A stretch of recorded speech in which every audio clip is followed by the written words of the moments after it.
श्री बल्लभराम शर्मा मानव सेवा समिति ने मनाया 7वां स्थापना दिवस।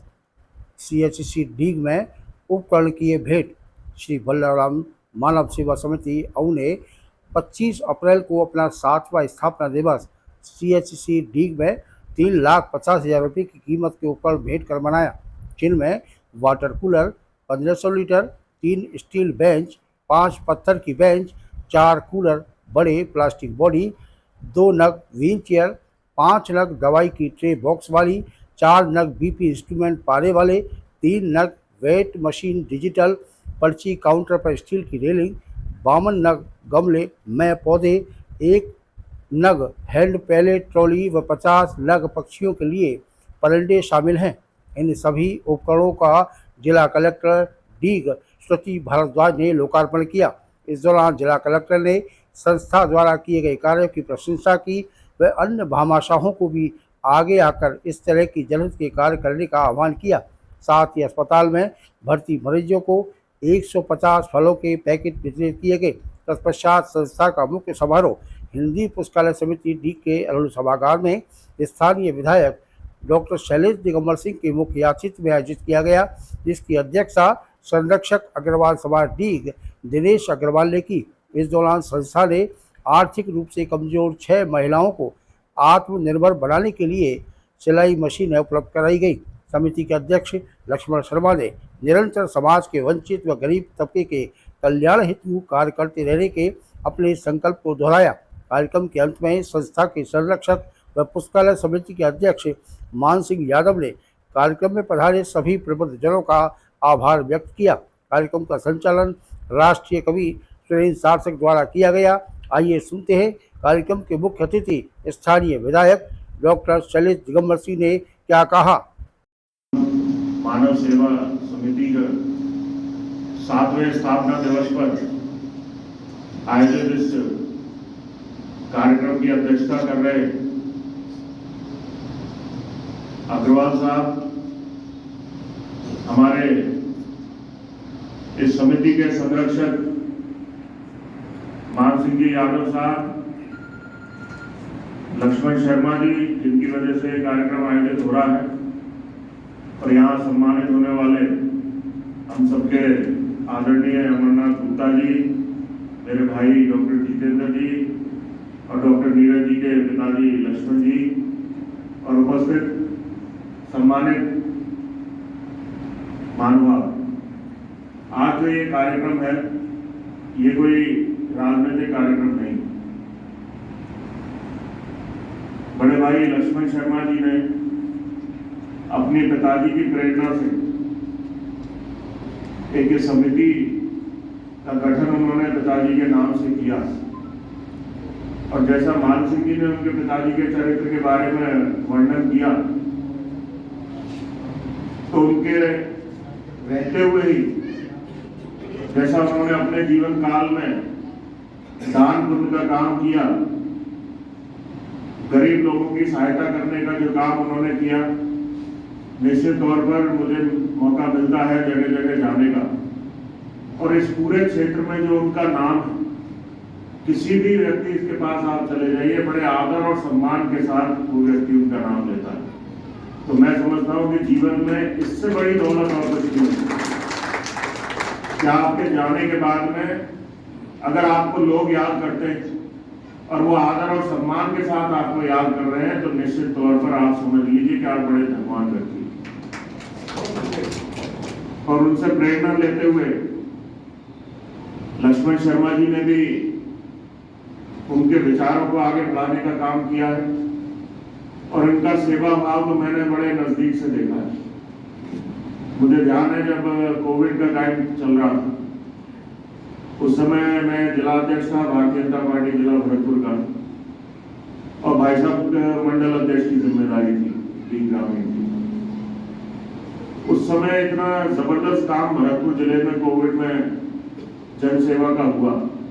पूरे राजस्थान में अगर नंबर 1 किसी जिले में काम हुआ तो भरतपुर जिले में, और उसका कारण भी ये था कि हमारा सीमावर्ती जिला है, तो उस समय आपको ध्यान होगा बहुत सारे मजदूरों ने पलायन किया। तो उस समय हम लोगों की जिम्मेदारी हालांकि हम राजनीतिक दल हैं, लेकिन मैं समझता हूं कि भारतीय जनता पार्टी ही एक ऐसा राजनीतिक दल है जिसने समाज की सेवा करने का, जन सेवा का बीड़ा कोविड टाइम में उठाया। उस समय लक्ष्मण जी ने बहुत बढ़ चढ़कर उसमें हिस्सा लिया और मेरे को कहने में गर्व होता है कि पूरे जो हमारे उस समय भरतपुर जिले में 38 मंडल हुआ करते थे, उनमें सबसे ज्यादा अगर जन सेवा का काम किसी मंडल में हुआ तो वो हमारे डी ग्रामीण मंडल में लक्ष्मण जी ने। और इसके अलावा भी ये तो मैं बात कर रहा हूँ जो पार्टी के प्लेटफॉर्म पे इन्होंने काम किया, इसके अलावा इन्होंने प्रशासन के साथ मिलकर अलग से काम किया। एसडीएम, कलेक्टर तो उस समय नहीं होते थे यहाँ पर एसडीएम और पुलिस के साथ में मिलकर इन्होंने अलग से जनसेवा का काम उस माध्यम से भी इन्होंने किया।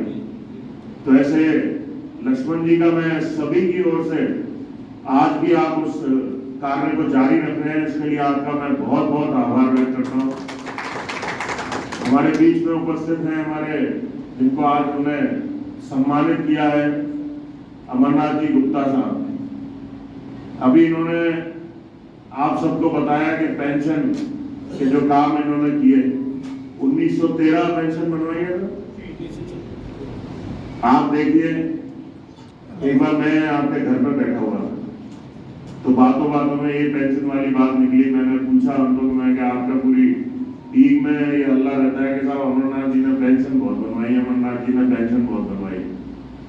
तो शायद उन्होंने किसी को नहीं बताया होगा, लेकिन इन्होंने मेरे को अपना पूरा रिकॉर्ड दिखाया।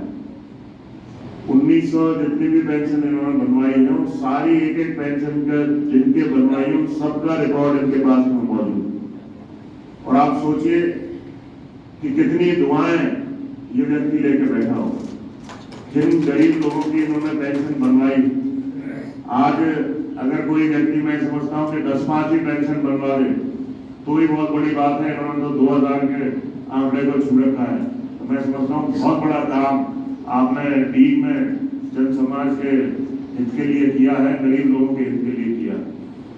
हमारे डॉक्टर जितेंद्र जी, ये बरौली चौक के रहने वाले, इनसे मेरी जो पहली मुलाकात हुई वो इनकी कहीं पोस्टिंग थी मेरे ससुराल पक्ष के जो विधानसभा क्षेत्र है उसमें।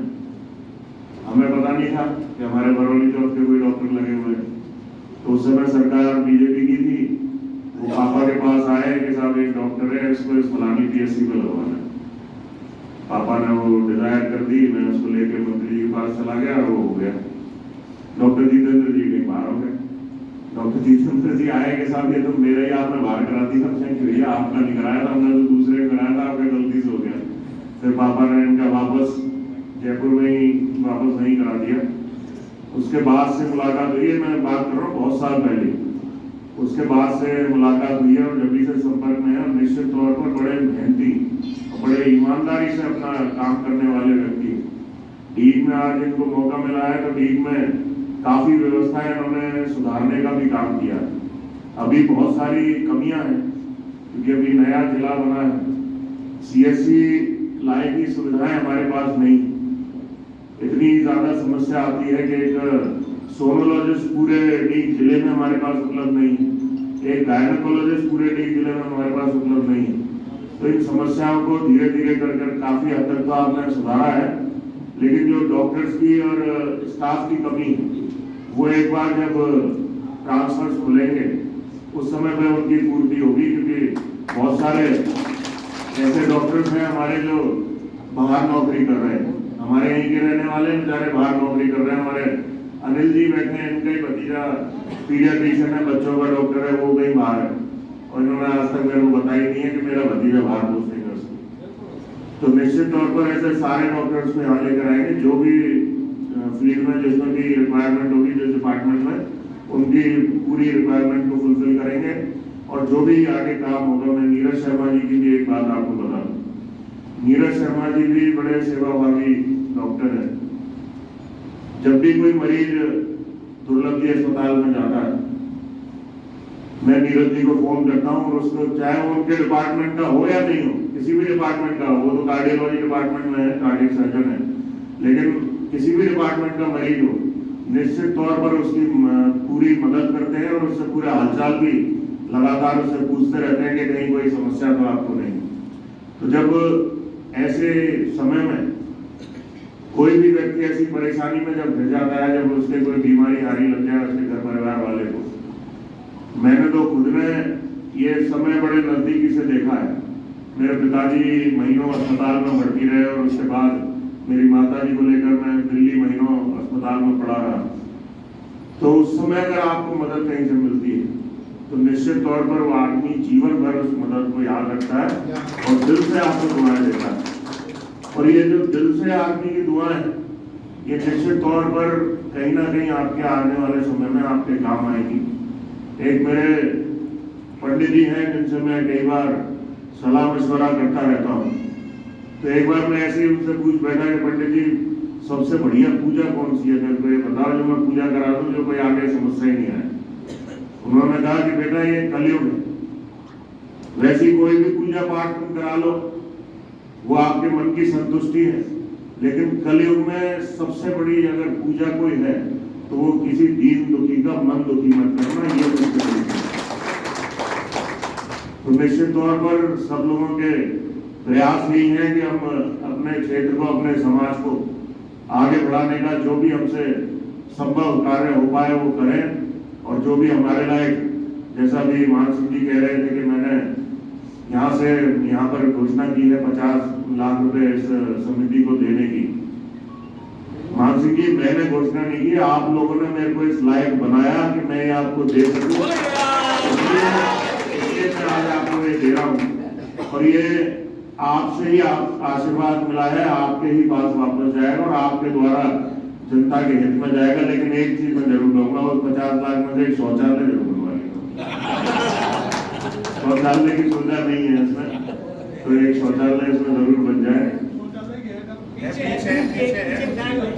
अच्छा एक बार मैं तो इधर ही था, वो तो खुले हवा में इसलिए मेरे को ध्यान में आ गया।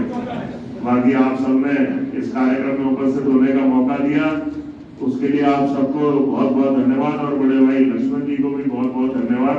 आप इसी तरह समाज के हित में आगे आने वाले समय में और आप बड़े काम करते रहें, यही आपसे उम्मीद है। बहुत बहुत धन्यवाद। जय हिंद, जय भारत।